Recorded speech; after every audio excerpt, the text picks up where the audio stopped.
Aizu Leire, herritarren artean euskararen aldeko oso giro positibo aurkitu dugu, Bai, hori da. Eta geroz eta ilusio gehiagorekin egindako lanen ondorioak ikusten direlako, ez?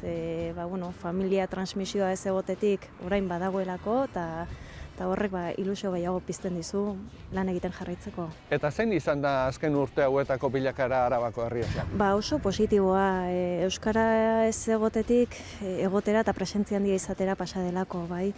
Euskaldun eta ia euskaldunen arteko portzentajea 43% ingurukoa da, eta erdaldunen portzentajea 50 ingurukoa. Orduan erdaliztunen portzentajea ia erdira jaitsi da azken 30 urteotan. Beraz, badaukagu gaurko lehenengo titularra. Arabako Errioxan erdaldunak ia erdira jaitsi dira. Sekulako lan egin duzue. Bai, hori da. Eta zein dira hemen Arabako Errioxako euskara zerbitzuan dituzuen lanildo nagusienak? 3 berezikin naiz eta saiatzen garen esparru diferentetan eragiten, baina batez ere gure helburua da administrazioan eragitea, plan bereziekin. Komunikabideetan, hemengo hilabetekarian, hemengo irratian, saiatzen gara euskarak presentzia handiagoa izaten, eta gero teknologia berrietan badaukagu blog bat, euskaramaitedut.com, eta hor euskarari buruz edo euskaraz egiten diren ekintzen berri ematen dugu. Eta zer nolako harremana duzue bertako beste eragileekin?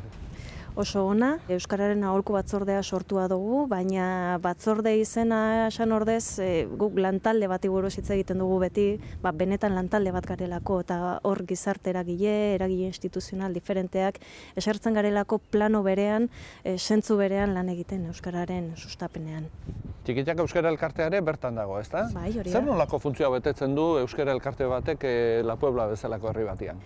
Oso garrantzitsua, eta ez bakarrik Arabako Errioxan, izan ere bere izaera eskualdekoa da, Bianan ere eragiten du, ez? Baina oso garrantzitsua 92. urtetik ari delako lanean, Euskara zerbitzua 2009. urtean hasi zen lanean, baina lehenagotik eragin du, eta aisialdian kulturan eragiten du, eta oso proiektu garrantzitsua daukate tartean dela Euskal Begirale ikastaroa martxan jartzea. Hortik sortzen da gazteen arrobi bat, begiraleen arrobi bat, gerora lan egingo dutenak jolas txokoak direla edo bestelako eskaintza batean dela.